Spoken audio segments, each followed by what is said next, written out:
Good afternoon. Welcome to the Planning Commission meeting for today, Wednesday, February 3rd, 2010. And my name is Robert Sumney. I am sitting in for Nicholas Bittner today at the chair. We have no cases to report on, so we can move to communications for the strategic planning for 2010. And Mayor Weil, would you like to open up? Oh, well, okay.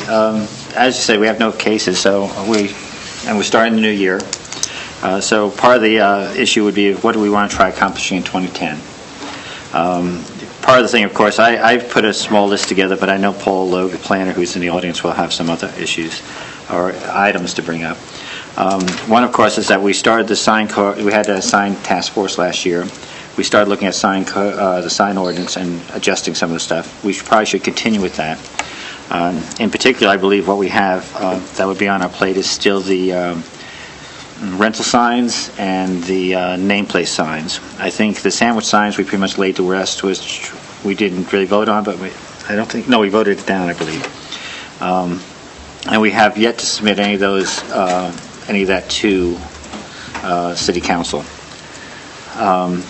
Let's see. The other one would be registration of contractors. We're not involved in that because that's not in our Title 23. But I just want to let you know about that. The intent of the city is to start registering contractors. Let's see. I also put in as a notification zoning changes, but I'm not sure where we want to go with that as well. So that's a question. And actually, I'll turn it over to Paul Logue and see if he has suggestions as well. Yeah. I put together just a small, kind of a list of bullet points I thought, concepts that were in our comprehensive plan, as well as a few issues that we had talked about last year through the Planning Commission. Just to begin a dialogue with things we might want to work on in 2010 to provide through our zoning code or through our planning. I think City Council might want some advice. We have any issues with our planning, with city codes, etc. Just for the many viewers at home, I will read the bullet points out, my suggestions of things we may want to focus on as a planning commission this year. Okay. The first set of suggestions are concepts that we've been working on through the Comprehensive Plan Review Committee. Through our indicators and benchmarking process, there were some things that were identified, especially in our planning and environmental aspects of that maybe we need to change in city code or evaluate to make so that we're achieving some of the goals of our comprehensive plan.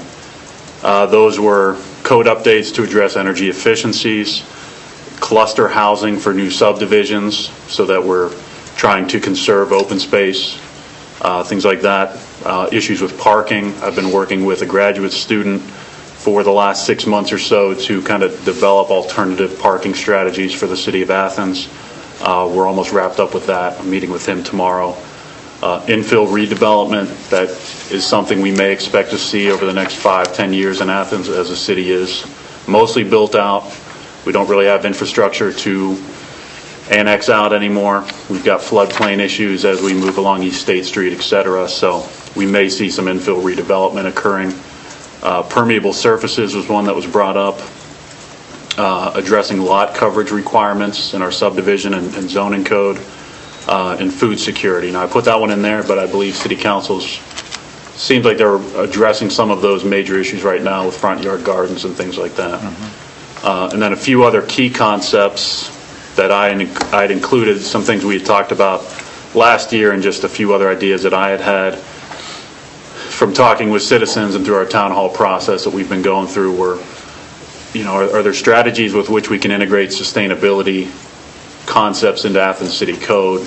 I've sat in on a few different trainings on this in Columbus and one in Cuyahoga Falls through the state chapter of the American Planning Association that gave a lot of examples with what you can do to your city code to bring sustainability into it. I'd be happy to put together a presentation on that if people are interested.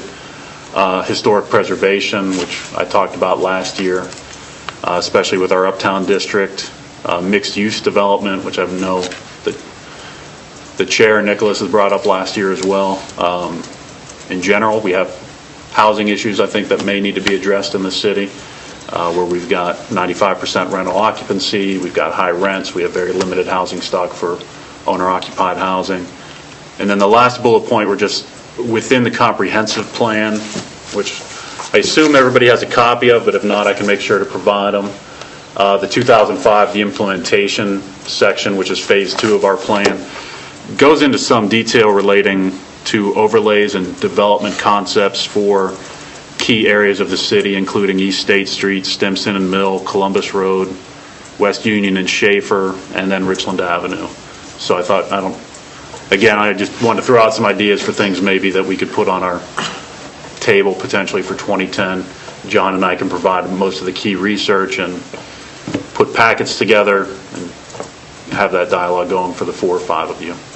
Do you think that the upcoming discussions on the B2D might be better to fit into your last key concept as far as the overlays and development, rather than piecemeal something in to take the opportunity to basically do a comprehensive adjustment to the city as far as codes? We did have, the comprehensive plan does specifically have an uptown, encourages the creation of an uptown overlay which focuses on historic preservation and things like that. I haven't thought about it from that perspective, RJ.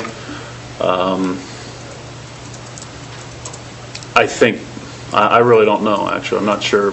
I just thought it might make more sense really to review, evaluate where we want the zones to go, what we want them to do in one entire entity rather than just section by section. Well, okay. I look at, the comprehensive plan did have sections in there, and each one would be a little bit different. Mm-hmm. If you're asking whether they'll conflict with each other in the future, that's a good question, because some of them won't overlap. I mean, whether it's Columbus Road versus, Mill Street, we say, okay, we want manufacturing here, we have wellhead protection, Columbus Road, but student housing over here, high density, I think was one of the terms, R4 or something like that, actually even higher density than the R3. So we can look at the overall picture, but in some sense they're almost discontinuous in some level. But you're right. And again, the 2 bullets, if you start talking about overlay and development for uptown, the historical preservation thing kicks in first. I was going to ask about that too. Does that have any effect on the historic preservation aspect with the proposed B2D change in there? Not necessarily. Most of uptown's already B2D, and I think in relation to setback requirements and lot coverage requirements and things, that the B2D is kind of shaped more towards the developing the character of how you want your uptown to look, especially you want the commercial district on the first floor with 0 setbacks, so you've got nice wide sidewalks, you've got storefronts, and then you may have residential or office up above. I think the mayor's right. In some ways, it's one of the challenges of planning and a planning commission is that you have to think long-term and address and really think about your zoning issues as a whole comprehensively and say, what's going to happen 15, 20 years down the road. But at the same point, we have to address issues as they come up. And so it's sometimes the long-term versus the short-term, you might have some conflict or addressing those issues. And so I really feel that we need to at least move forward. We already have a public hearing scheduled for this B2D zone. We've had, the citizens come to us, and I think Nicholas spoke pretty clearly about. And that was a request from City Council, I believe. So, go ahead. Does anybody else have any questions? Well, one of the other things I'd like to sort of see as maybe a goal to set is kind of to try to take the low-hanging fruit. Like if we could really try to figure out what City Council is interested in sort of proceeding with right now, as opposed to if we can figure out what maybe here on this list and other concepts that we have that is going to require more push on our part to get City Council on board. And then that way we can, sort of set realistic goals for ourselves in this coming year that we might be able to get city council along. I mean, and probably B2D was sort of a lesson or a primer for us, and that just because planning commission thinks it's a good idea doesn't mean city council is going to agree.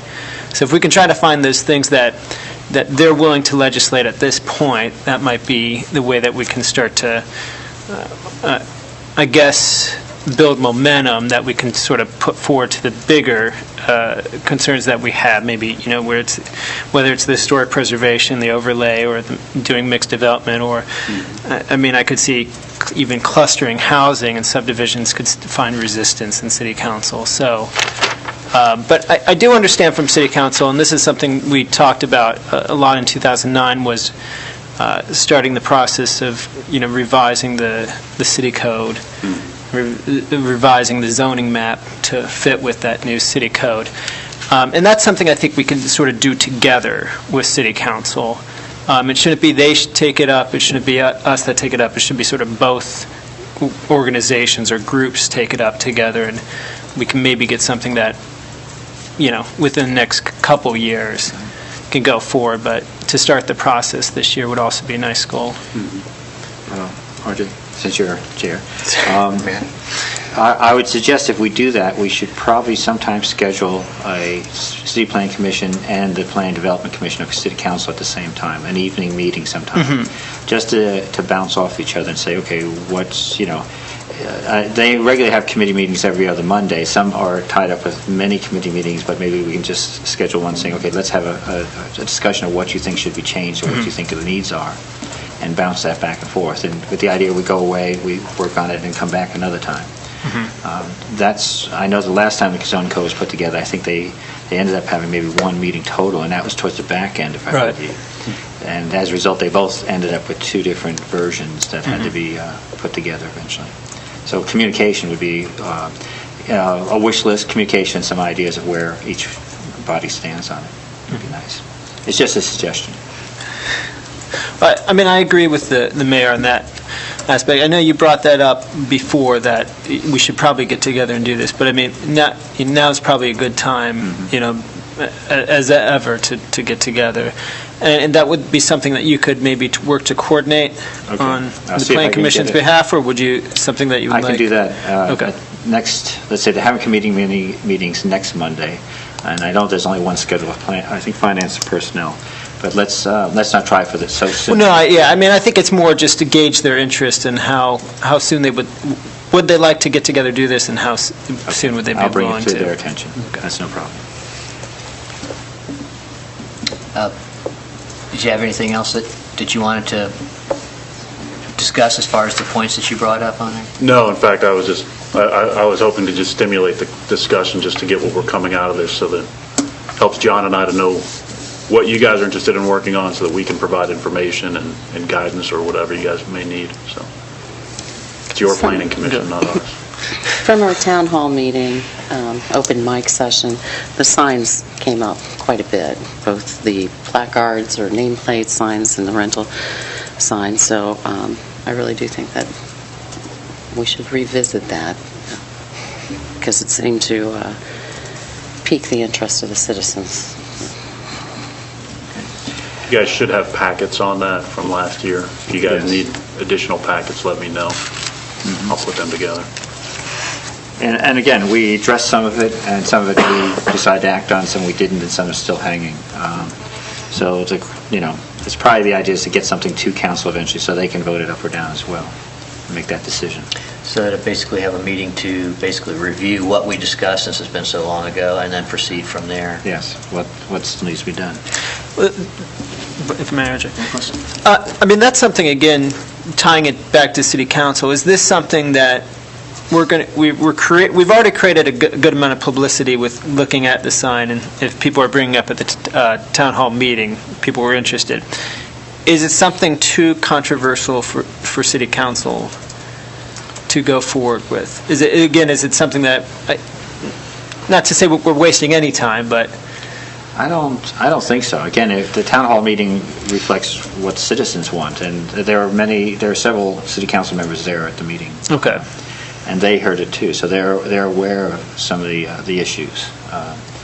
Some, again, I know one of the Uptown Business members went to the Disabilities Commission to talk about sandwich signs and see to get feedback and try making the case again about sandwich signs.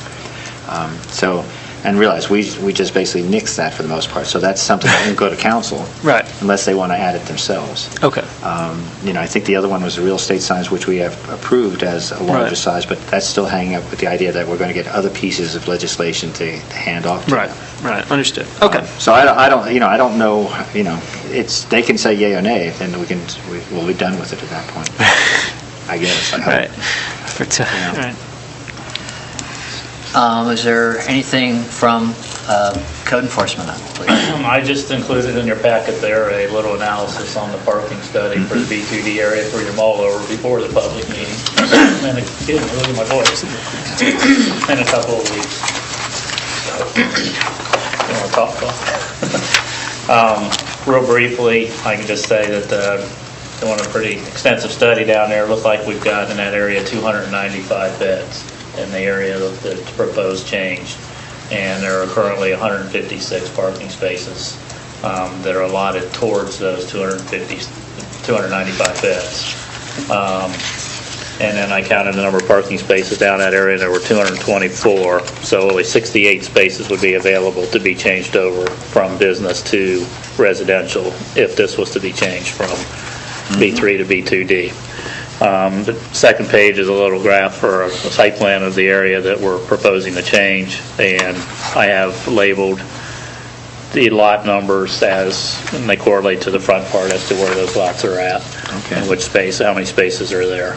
So, again, nothing really to discuss today, but I wanted to get the information to you to look over before the public hearing in a couple of weeks.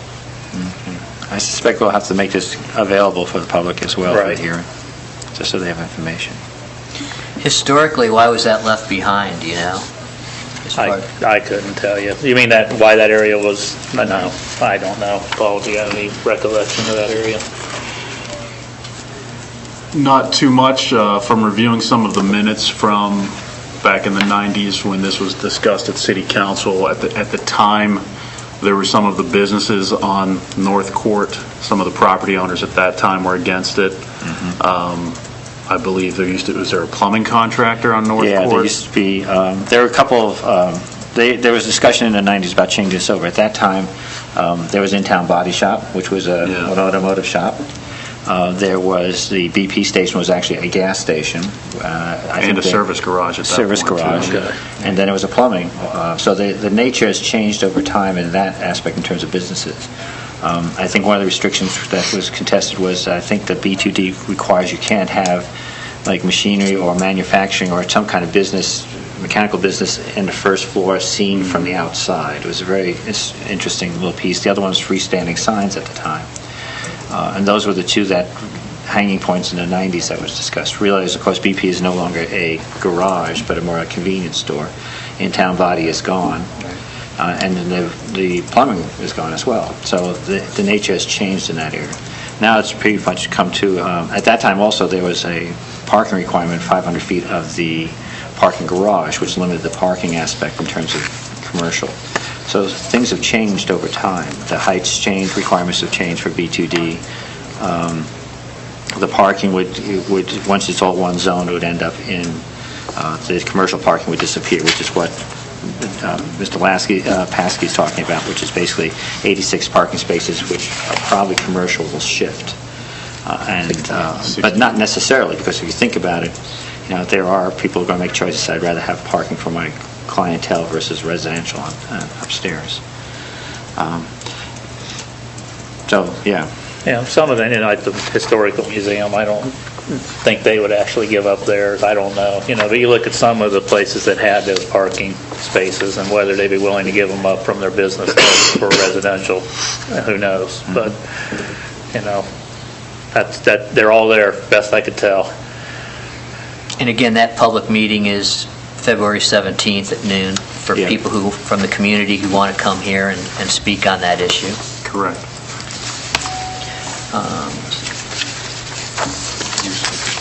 Communications, Paul, John, we're done. I have. And we have a report from the city planner. I don't have a report per se today, but I do have two basic communications wanted to give updates on. The bicycle and pedestrian master plan, the draft is coming up this week. So, and that'll be, we should have copies, digital copies that we can distribute to folks who want to review it early next week or mid next week. So if anybody's interested in reviewing that, let me know. And I'll happy to give you a copy of it, and you can provide feedback and comments on it. Can't guarantee that every comment we receive as feedback will be integrated into the final document, but anything would be considered. So we've had several public meetings on it already. It's been a good process, I suppose. Completely unrelated note to pretty much anything I ever talk about. It occurred to me I've seen a few signs down on the first floor, and I think even on the third floor here. Just a reminder to the planning commissioners, the census is coming up this year. That census count is extremely important to the city of Athens, that we get that count as accurate as possible. So any of you in your day-to-day operations with friends, family, coworkers, neighbors, when they receive that census information coming up in about a month and a half or 2 months, please encourage them to fill it out and send it back. So, and I have copies of the planning commissioner journal from the American Planning Association I'll distribute after the meeting. Did I cut you off earlier? No, I'll table my question until John's discussion. So. I have nothing more than Well, then here you go. Yeah, John, I didn't see one concept that I would thought you would have suggested, and that would be about the building code issue, and there not being one per se for Athens, or connecting it with IBC, or some sort of. Well, that's where I told Paul, probably ought to say code updates for everything. Okay. To some degree here. And I don't know if that'll come through here if we get to that point. That's a Title 31, and so I'd have to investigate all that. But the contractor registration packet's a great start. Okay. And we'll and I've already started the fire separation plan, so we'll kind of ease our way into it and see how it goes from there. All right, very good. I just was curious. Yeah. Thank you. That was brought up at the town hall meeting last week as Yes. well. A local developer or builder was encouraging the city to create to have a building department with stronger building codes for energy efficiencies and common sense issues. So. Yeah, I mean, and a lot of it I wouldn't think is us reinventing the wheel. It's just picking up on ones that seem to make sense for the city. Right. And not, I think the problem is it's currently an outdated one that the 31 references. So, thank you. That's all. And I believe Kathy's taken that through council this Monday. I think she sent me an email with some final modifications to it to be presented to city council for first reading for a committee, whichever would be. Probably committee. For pretty much rewriting Title 31 to include the proper codes. Because the ones that are in there, as you said, don't even exist anymore. So that's underway. Okay, thank you. Anything else then on the reports? Okay. Opportunity for citizens to speak about items not covered on the agenda today. There's one person in the audience. Is there any issues you'd like to bring up? Okay, we're good. Announcements and other business. Mayor, Paula, Nicholas? No. Not this time, thank you. Okay. Our next meeting will be February 17, 2010 at 12 p.m. Disposition of minutes. We have the minutes from the last meeting, December 16th. Are there any concerns? I didn't see it. Do you have it? You should have it in the packet. The only item I had was the... Oh, no, that's correct. I'm sorry. Strike that. I would move we accept the minutes of December 16, 2009. Second motion. All in favor? Aye. Aye. Well, with that, we adjourn the meeting. Thank you very much.